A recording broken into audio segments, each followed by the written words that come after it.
안녕하세요. 저는 아마존 웹 서비스 프로서브 팀에서 시니어 AIML 컨설턴트로 일하고 있는 서지혜입니다. 저는 반년 만에 데이터 레이크 구축부터 기계학습 모델 개발, 배포까지라는 주제로 고객사와 함께 5개월에 걸친 기계학습 엔드투엔드 솔루션 구축기에 대해 말씀드리려고 합니다. 오늘 이 세션에서 간략하게 먼저 프로젝트 개요 및 아키텍처에 대해 설명드린 후 각각의 구성 요소별로 구축 내용에 대해 말씀드리도록 하겠습니다. 또한 각 구성 요소를 구축하면서 배웠던 점이나 어려웠던 점에 대해 공유하면서 앞으로 저처럼 단시간에 MLOps를 구현하시려는 분들께서 참고해 보실 만한 내용에 대해 간략히 전달드리도록 하겠습니다. 제가 기계학습을 도입하려는 고객사들을 컨설팅하면서 느낀 점은 많은 고객들이 처음에는 기계학습 프로젝트 범위를 단순히 문제를 해결하는 모델 개발에 대해서만 정의하시는 경우가 많다는 것입니다. 하지만 실제 이를 프로덕션에 구축하고 운영하려면 인프라 구축부터 운영 자동화, 데이터 검증, 파이프라인 구축, 주기적인 모델 평가 및 업데이트, 모델 서빙 아키텍처, 그리고 모니터링까지 굉장히 많은 부분을 고려해야 합니다. 특히 대국민 서비스가 아닌 회사 내부 사용자를 위한 기계학습 모델을 개발하려는 많은 제조 고객사의 경우 MLOps를 프로젝트 범위에서 배제하시는 경우가 있으신데요. 모델이 지속적으로 신규 데이터를 수집하고 발전해 나가기 위해서는 MLOps가 굉장히 중요합니다. 또한 이러한 기계학습 모델을 통해 진정한 가치 실현을 하기 위해서는 모델 추론 결과를 보여줄 수 있는 BI 솔루션이나 다른 어플리케이션 솔루션을 같이 고민하여야 합니다. 따라서 기계학습 프로젝트의 데이터 사이언티스트 뿐만 아니라 비즈니스 및 프로세스 관리자, 인프라 아키텍트, 보안 관리자, 데이터 관리자, 어플리케이션 개발자가 적극적으로 프로젝트에 참가하여야 합니다. 제가 오늘 설명드리려 하는 이 프로젝트도 처음에는 신제품 개발 연구원들의 반복적인 실험 횟수를 줄여줄 수 있는 물성 및 감성 예측 모델을 생성하고 이를 연구원들에게 제공하는 것을 목표로 하고 있었습니다. 초기 모델 개발부터 연구원에게 화면 제공까지 해야 하는 거였지만 주어진 시간과 데이터의 현황, 인력을 고려했을 때 굉장히 챌린징한 프로젝트였습니다. 1차적으로 데이터 현황을 파악한 결과 모든 데이터는 SAP와 여러 개 시스템의 오라클 데이터베이스 테이블에 분산되어 있는 환경이었습니다. 실질적으로 이 데이터의 존재 유무와 접근 여부를 논의하는 데만 1개월 이상이 소요되었고 실제 테이블을 파악하고 필드를 선정하는 데 추가적인 1개월 정도가 소요되었습니다. 저희는 일단 고객의 데이터를 S3 기반으로 데이터 레이크 구성을 하는 것을 목표로 하고 긴급히 데이터 아키텍트와 SAP 스페셜리스트를 지원하여 해당 문제를 해결하였습니다. 이 프로젝트의 또 다른 어려움은 데이터 레이블이 될 만한 데이터가 많이 부족하고 그만큼 모델의 신뢰성을 검증할 만한 방법이 부족하다는 거였습니다. 따라서 지금 당장의 모델 성능보다는 앞으로 향후 모델 개선을 위해 모델 추론 결과에 대해 연구원들의 피드백을 꾸준히 수집하는 것을 목표로 하였습니다. 즉 연구원들이 실제 실험을 하거나 또는 생각하는 감성의 결과를 저희가 제공한 추론 결과와 비교하여서 저장하도록 하였습니다. 그리고 다음 모델 학습 시에 이렇게 수집된 추가 실험 결과들이 타겟 레이블로 사용되는 방안을 검토하게 되었습니다. 이처럼 연구원들의 피드백이나 신규 제품에 대한 인풋 데이터가 들어왔을 때 데이터를 처리하고 새로운 모델을 다시 생성 배포하는 데이터 파이프라인과 MLOps를 구현하도록 하였습니다. 또한 연구원들의 피드백을 수집하고 실시간으로 물성 및 감성을 추론 결과를 보여주고 과거 결과를 검색하기 위해서는 어플리케이션 화면을 설계하고 이에 따른 어플리케이션 연동을 디자인하는 것을 필요로 하였습니다. 이를 프로젝트 초기부터 고객사에게 제안하여 해당 어플리케이션 개발자들과 소통을 시작하였습니다. 그리고 가장 중요한 게는 최종적으로 이러한 운영 시스템이 다 구축되었을 때 운영 담당자를 정의하는 것 또한 프로젝트 초기부터 논의가 되었지만 현실적으로 데이터 레이크 구축 및 MLOps 운영이 생소한 고객분에게 적절한 관리자를 찾기도 어려운 상황이었습니다. 따라서 저희는 프로젝트 초기 때부터 운영 편리성과 확장성을 고려하여 모든 인프라 구성을 CDK로 배포 관리하는 것을 고려하게 되었습니다. 여기 보이는 그림은 이렇게 하여 최종적으로 구축된 시스템 아키텍처입니다. 먼저 주기적으로 SAP와 오라클 데이터베이스 데이터를 AWS 글루와 AWS DMS를 통해 복제한 뒤 글루 ETL 작업을 통해 S3에 저장하고 이 데이터를 상시 아테나 쿼리를 통해 데이터 관리자가 추출해 볼 수 있도록 하였습니다. 데이터 사이언티스트들은 아마존 세이지메이커 노트북과 스튜디오를 통해 데이터를 분석하고 모델을 개발할 수 있도록 하였습니다. 또한 새로운 데이터가 들어올 때마다 세이지메이커와 아마존 코드 파이프라인 서비스를 통해 자동으로 학습하고 학습된 모델은 실험 노트라는 서비스를 통해 연구원들이 실시간으로 언제든지 물성, 감성 예측 스코어를 받아볼 수 있도록 하였습니다. 또한 연구원들의 과거 생산된 제품들의 물성, 감성을 검색할 수 있는 검색 시스템을 신규로 구축하였는데 이 검색을 위한 데이터베이스에 새로 학습된 모델 기반 예측 스코어를 주기적으로 업데이트하도록 배치 작업을 추가하였습니다. 그럼 이제부터 이 생생한 구축 요소들에 대해서 알아보도록 하겠습니다.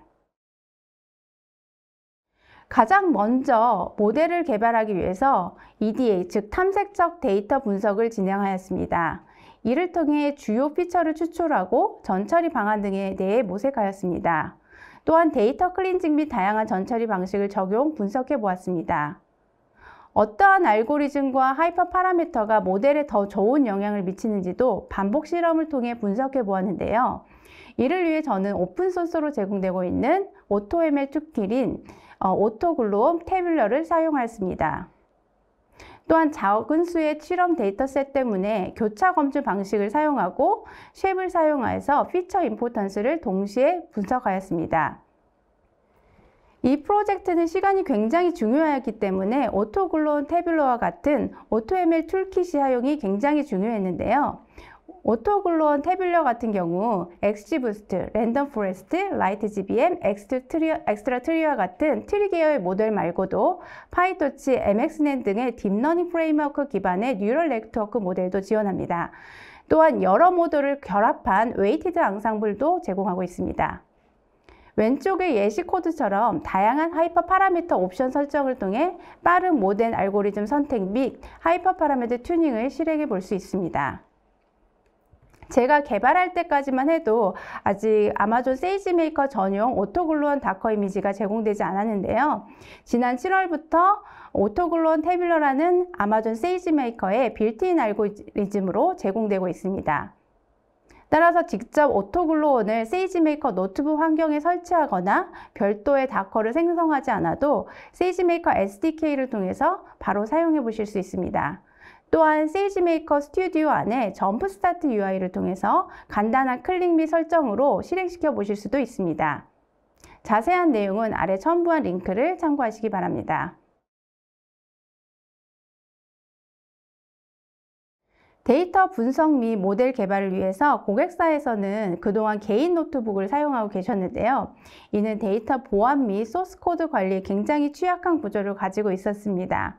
이를 위해서 모든 개발자 환경을 세이지메이커 노트북으로 이전하도록 하였습니다. 사실 세이지메이커는 AWS가 관리하는 어카운트에 생성되는 자원입니다. 하지만 고객사의 VPC를 통해서만 접근할 수 있도록 세이지메이커 노트북용 VPC 엔드포인트를 생성하여 고객사의 VPC 안에 있는 것처럼 연동하여 사용하실 수 있습니다. 고객사 경우 AWS 트랜짓 게이트웨이를 통해서 회사 내부망과 AWS VPC 등을 연결하고 계셨는데요. 이번 프로젝트에 구성되는 자원들도 별도의 VPC 네트워크를 2개의 가용 영역에 걸쳐 구성한 후 이 트랜짓 게이트웨이와 연동될 수 있도록 하였습니다. 또한 세이지메이커 노트북, S3와 같은 퍼블릭 서비스들이 퍼블릭망을 타지 않고 VPC를 통해 안전하게 통신할 수 있도록 VPC 엔드포인트를 구성하였습니다. 따라서 최종적으로 고객사의 데이터 사이언티스트는 VPN, 트랜짓 게이트웨이, 그리고 VPC 엔드포인트를 통해서 회사 네트워크 안에서 안전하게 데이터를 접근하고 분석할 수 있습니다. 또한 적절한 AWS IAM 사용자 권한 설정을 통해서 데이터 접근 레벨 및 AWS 서비스 접근 제어를 적용하였습니다. 서비스별 VPC 엔드포인트를 구성할 경우 원하는 보안 수준과 비용을 잘 고려해 보아야 합니다. 아마존 세이지메이커의 경우 세이지메이커 노트북 통신 이외에도 세이지메이커를 전처리, 학습, 모니터링, 서비스하기 위한 명령어들을 세이지메이커 API용 VPC 엔드포인트로 전송하실 수도 있고, 배포 후 실시간 모델 서빙을 위한 런타임 명령어를 전달하기 위한 세이지메이커 런타임 VPC까지도 별도로 제공되고 있습니다. S3 경우는 게이트웨이 타입과 인터페이스 타입이 별도로 존재하는데요. 만약 다른 리전이나 온프리미스망에서 액세스를 허용하려면 인터페이스 타입을 사용하여야 합니다. 하지만 게이트웨이 타입 경우 별도의 비용이 발생하지 않는 반면에 인터페이스 타입 경우 별도의 비용이 발생하게 됩니다. 이 고객사의 경우는 비용을 고려해서 최소한의 보안 요구사항에 맞게 세이지메이커 노트북용 VPC 엔드포인트를 사용하고, S3는 고객사 내부망에서 직접 접근할 필요는 없기에 게이트웨이 타입을 적용하도록 하였습니다. 여기에 보이는 테이블들은 VPC 엔드포인트 인터페이스 등을 사용할 때 발생하는 비용에 대한 비교 분석 예시입니다. 왼쪽은 S3, 클라우드 워치로그스, 그 다음에 세이지메이커 런타임, 세이지메이커 API, 세이지메이커 노트북 전용 VPC 엔드포인트를 사용하도록 설계했던 방식이고, 오른쪽은 S3 게이트웨이 타입 엔드포인트를 사용하고, 클라우드 워치로그나 세이지메이커 API, 그리고 세이지메이커 런타임 트래픽은 NAT를 통해 통신하게 한 예제입니다. 두 방식을 비교했을 때 매월 약 75불 정도의 비용이 차이 나는 것을 확인하실 수 있습니다. 물론 네트워크 완전 분리를 원하신다면 왼쪽 방식을 추천드리지만, 일반적인 상황에서는 오른쪽 방식으로도 충분한 네트워크 보안 효과를 보실 수가 있습니다.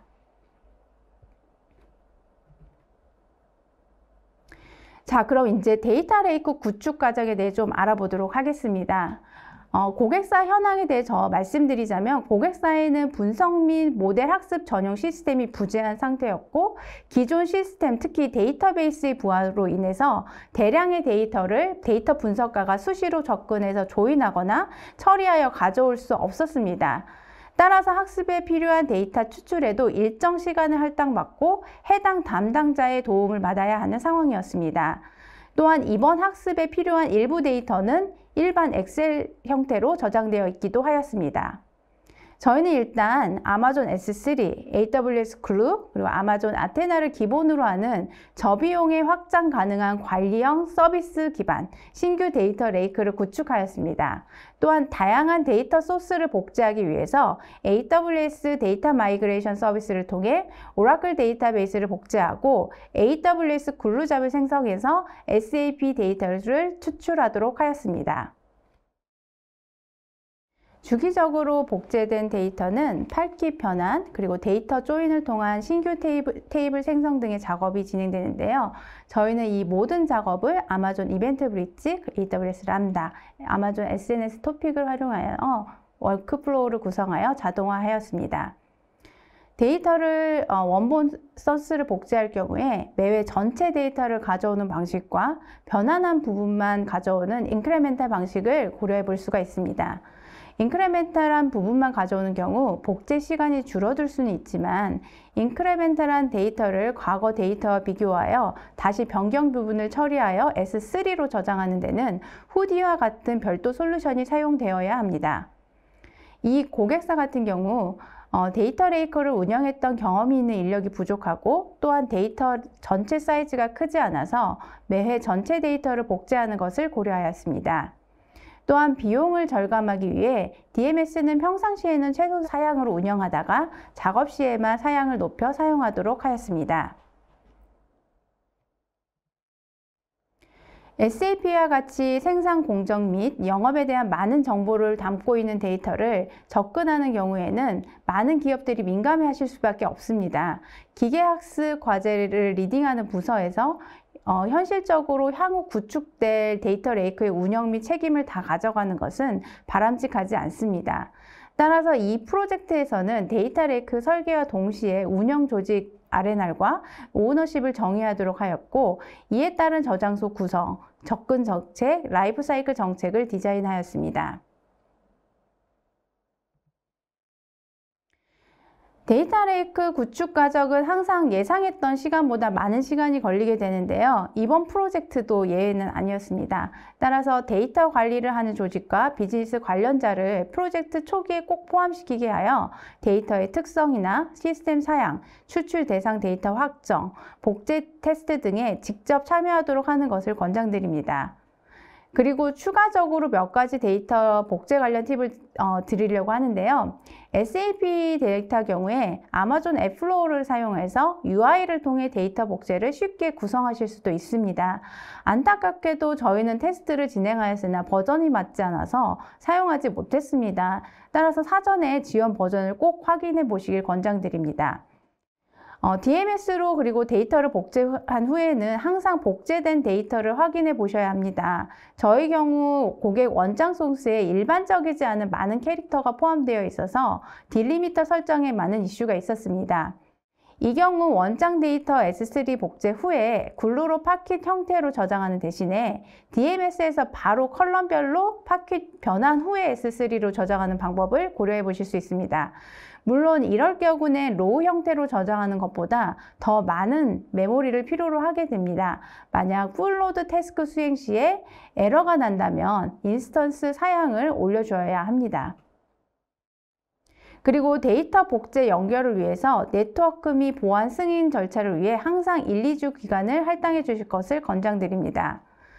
또한 데이터 레이크 설계 시작과 동시에 데이터 관리 주체를 정의하여 이에 맞는 접근 정책과 보관 주기를 적용하도록 해야 합니다. 데이터 레이크 구성과 동시에 진행했던 것은 바로 사용자 최종 시스템 화면을 설계하는 것이었습니다. 이는 모델 학습 및 서빙에 대한 설계와 밀접한 관련이 있기 때문입니다. 1차적으로 사용자 시나리오를 먼저 정리한 결과 기계학습 모델과 연관된 3가지 시나리오가 나오게 되었습니다. 먼저 신규 실험시마다 실시간적으로 물성, 감성 예측이 필요하였습니다. 이를 위해서 24시간 모델을 서빙하는 서버 구축이 필요하다는 것을 알 수 있었습니다. 또한 유사 감성, 물성을 가진 제품을 추출하기 위해서 기존 생산된 제품을 대상으로 배치로 감성 예측이 필요하다는 것을 알 수 있었습니다. 또한 감성 및 물성 검증에 대해 연구원들의 피드백을 저장하여 이를 향후 레이블 데이터로 활용하게 하는 것이 필요하였습니다. 이를 위해서 데이터베이스 설계를 같이 논의하도록 하였습니다. 감성이란 스케일을 또 어떻게 설정할지에 대한 논의를 진행해서 이를 클래시피케이션 문제로 풀지 아니면 리그레션 문제로 풀지에 대한 논의도 진행하였고요. 이와 더불어 스케일에 대한 사용자의 이해를 돕기 위해 레퍼런스 제품을 설정하는 것도 같이 논의하였습니다. 또한 쉐입을 통한 피처 임포턴스나 다양한 EDA 결과를 연구원들에게 무엇을 어떻게 제공해야 할지도 시스템 화면 설계를 통해 자연스럽게 논의될 수 있었습니다. 데이터 레이크와 기계학습 모델 사용 시나리오가 준비되었다면 이제 기계학습 모델 생성 및 배포를 위한 MLOps 구성을 고민해 봐야 할 텐데, 저는 일단 재학습을 위한 MLOps 파이프라인과 모델 서빙을 위한 파이프라인을 2개로 분리 구성하였습니다. 간헐적인 모델 재학습을 위해서는 최소한의 인프라 자원을 관리하고 병렬적으로 많은 실험을 하기 위해서 아마존 세이지메이커 컨테이너 기반 학습 자원을 활용하였습니다. 또한 재학습을 위한 MLOps는 아마존 세이지메이커 파이프라인과 AWS 코드 파이프라인 시리즈를 활용하였습니다. 모든 학습에 관련된 데이터 전처리, 모델 학습, 모델 검증에 관한 코드 및 세이지메이커 파이프라인 관리 코드는 AWS 코드 커밋에 저장하였습니다. 그리고 이 소스 코드에 변경이 있거나 일정 주기가 되면 이벤트 브릿지를 통해 이 모델 학습용 코드 파이프라인이 실행되도록 하였습니다. 고객사의 경우 총 7개의 모듈이 사용되는데 데이터 전처리 과정의 많은 부분이 공유될 수 있어서 공통 전처리를 위한 한 개의 스텝으로 구성된 세이지메이커 파이프라인을 별도로 구성하고 코드 파이프라인 내에 코드 빌드 스텝에 의한 세이지메이커 파이프라인이 시행이 되도록 하였습니다. 이후 7개 모델에 대해 각각 데이터 나누기, 모델 학습 및 하이퍼 파라미터 튜닝, 모델 검증, 검증 결과를 비교한 후에 모델 리지스트리에 등록하는 스텝으로 구현된 세이지메이커 파이프라인이 실행이 됩니다. 모델 7개가 병렬적으로 실행될 수 있도록 이를 트리거하고 7개 세이지메이커 파이프라인 진행 상태를 체크하는 코드 빌드 스텝을 별도로 추가하였습니다.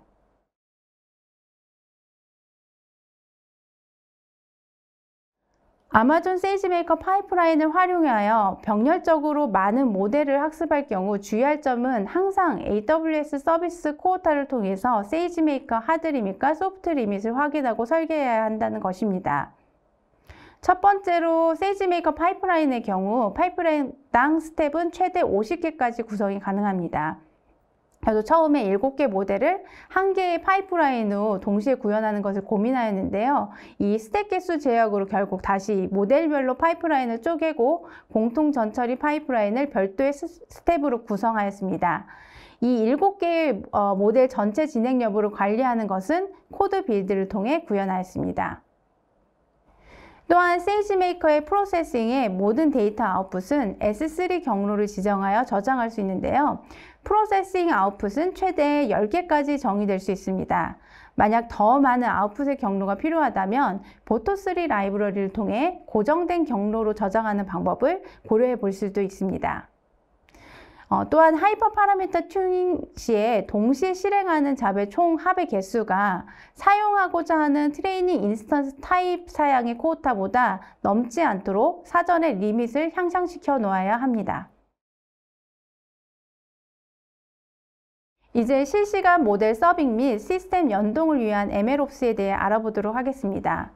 학습용 코드 파이프라인과 유사하게 AWS 코드 파이프라인을 통해 실시간 모델 서빙 및 배치 업데이트 그리고 검색 DB 업데이트를 위한 파이프라인을 구성하였습니다.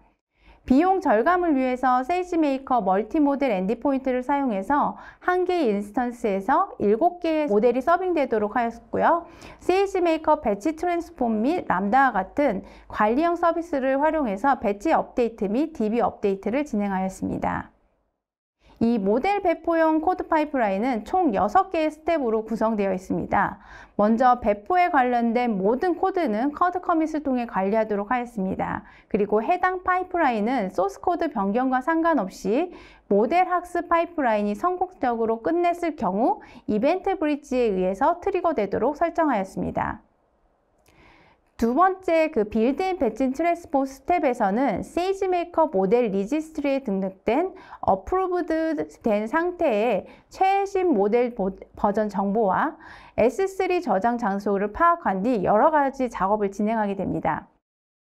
7개 중 1개의 모델이라도 변경되었을 경우 향후 세이지메이커 엔드포인트 업데이트를 진행하여야 하기 때문에 새로운 버전의 모델 컨피그 파일 정보를 야물 파일 형태로 생성하고 이 정보를 클라우드 포메이션에서 파라미터 정보로 활용하도록 합니다.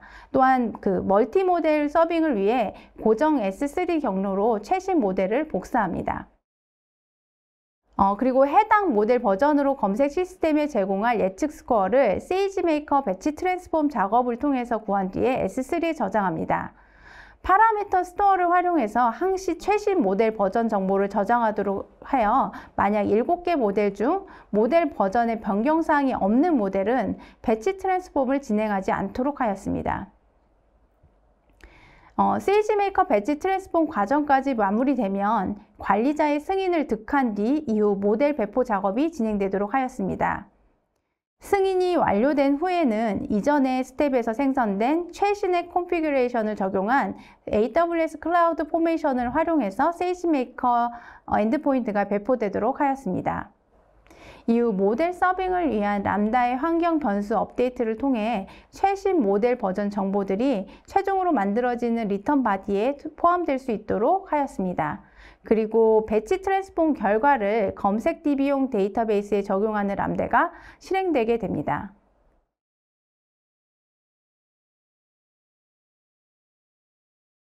모델 엔드포인트 서빙과 관련된 몇 가지 팁을 드리자면, 사전에 데이터 전달 형식에 대해 정의한 뒤에 더미 AWS 람다 등을 활용해서 모델 완성 전에도 모델 연동 테스트를 할 수 있도록 구성하는 것을 권장드립니다. 이 프로젝트 같은 경우 화면 구성 개발 시간과 모델 개발 시간이 잘 맞지 않았는데요. 이러한 더미 람다를 구성을 통해 모델 개발 전에도 네트워크 및 화면 구성 테스트를 진행해 보실 수 있습니다. 또한 멀티모델 엔드포인트를 사용하여 인스턴스 비용을 절감할 수 있었는데요. 이러기 위해서는 세이지메이커에서 지원하는 알고리즘과 프레임워크를 사용하여야 했습니다. 이 프로젝트 경우에 오토글로어는 초기 모델 실험 시 모델 알고리즘 선택에 활용한 뒤에 모델이 XGBoost로 선택된 이후에는 세이지메이커에서 제공하는 XGBoost 컨테이너를 활용하여 확장 사용하였습니다. 모델 사이즈를 최대한 줄이고 다커 빌딩에 필요한 시간을 최소화할 수 있습니다. 그리고 저는 세이지메이커 온라인 피처 스토어를 활용해서 인풋 피처 메타데이터를 정보를 저장하고 실시간 들어오는 인풋 피처를 룩업 또는 변환하는 데 사용하였는데요. 새로운 원료를 사용해서 실험하는 고객사 연구원들의 특성 때문에 많은 인풋 데이터가 모델 학습 시에는 사용되지 않았기 때문에 해당 데이터가 들어왔을 경우 특별한 유형으로 그룹핑하거나 제외하는 작업이 필요하였기 때문입니다. 물론 별도의 데이터베이스를 구축할 수도 있지만 매번 데이터 전 처리 시마다 변경되어야 하고 굳이 별도의 인스턴스를 관리해야 할 필요가 없기 때문에 비용적으로 그리고 관리 측면적으로 많이 유리한 점이 있었습니다. 그리고 많은 세이지메이커 파이프라인 예제 코드는 모델 학습 뒤 바로 배치 트랜스폼하는 케이스를 보실 수 있는데요. 하지만 모델 검증 스텝을 통해 모델을 어프루브드 또는 리젝트 상태로 변경하는 경우에는 모델 등록 상태에 따라서 선택적으로 배치 트랜스폼을 진행하는 것이 더 타당합니다. 이러한 경우 배치 트랜스폼을 세이지메이커 파이프라인의 일부 스텝으로 포함시키기보다는 모델 서빙하는 코드 파이프라인 스텝에 넣어보도록 하는 것을 권장드립니다. 최신의 어프루브드 된 상태의 모델을 찾기 위한 로직을 2번 실행하지 않아도 되고 실제로 업데이트된 모델만 배치 트랜스폼을 진행할 수 있어서 비용 절감을 하실 수 있습니다.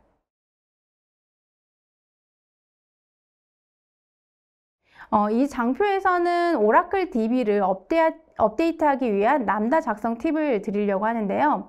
오라클 클라이언트 패키지를 람다에서 활용하려면 소스 코드와 라이브러리를 zip 파일로 묶어 제공하는 방식은 파일 사이즈 제약으로 불가능합니다. 따라서 다커 이미지를 별도로 빌딩하여야 하는데요. 주의하실 사항은 해당 다커는 리눅스 환경에서 빌딩하셔야 합니다. 또한 오라클 데이터베이스 패스워드와 같은 크레덴셜은 아마존 시크릿 매니저에 안전하게 저장하고 람다에게 권한을 주어서 접근하도록 하여야 합니다. 또한 코드 파이프라인과 연동하여 직접 결과를 전달해야 하기 때문에 해당 람다 코드의 코드 파이프라인 put job success result 혹은 코드 파이프라인 put job failure result 같은 펑션을 포함하도록 하여야 합니다. 이제부터는 인프라 구성 자동화에 대한 얘기를 말씀드리려고 합니다. 고객은 이 시스템을 향후 해외 브랜치로 확산하고 QAD, PID 등의 다수의 개발, 프로덕션 환경을 구축하시길 원했습니다. 따라서 이 모든 환경을 구성을 최소한의 구성 정보 변경만으로 짧은 시간 안에 배포할 수 있도록 저희는 AWS CDK를 활용해서 인프라 배포 자동화를 구현하였습니다. 또한 향후 아레나에 따라 시스템 관리 및 배포 주체자가 상이할 것을 감안해서 용도뿐만 아니라 예상되는 아레나에 따라 스택을 분리 구성하였습니다. 크게는 네트워크를 관리하는 인프라팀, 데이터 레이크를 관리하는 데이터베이스 팀, 모델과 관련된 팀을 구분해서 데이터 레이크, DMS, 인프라, ML 등으로 구분한 뒤 해당 구분 안에서도 용도를 생각해서 여러 개의 스택을 구성하였습니다. 이 모든 구성 스택이 배포되는 데는 한 30분도 걸리지 않습니다. 지금까지 장장 5개월에 걸쳤던 데이터 레이크 구축 및 기계학습 엔드투엔드 솔루션 구축기에 대해서 말씀드렸는데요. 고객은 AWS가 제공하는 많은 관리형 솔루션들을 도입하여 그동안 경험해보지 못했던 CDK와 같은 인프라 자동화, 데이터 레이크, 데이터 파이프라인, MLOps를 짧은 시간에 구현하였습니다. 이를 통해 기존 시스템 대비 배포 시간은 약 90% 정도 단축되고 인프라 배포를 위한 추가 인건비를 절약할 수 있었다고 말씀해 주셨습니다. 또한 데이터 수집 및 처리 시간이 70% 정도 감소되었으며 연구원들의 실험 횟수도 약 20% 절약될 수 있을 것으로 예상한다고 말씀해 주셨습니다. 제가 준비한 세션은 여기까지인데요. 어떠셨나요? 시간이 많이 부족해서 상세한 내용을 다 담지는 못한 게 제 개인적으로 아쉽긴 합니다.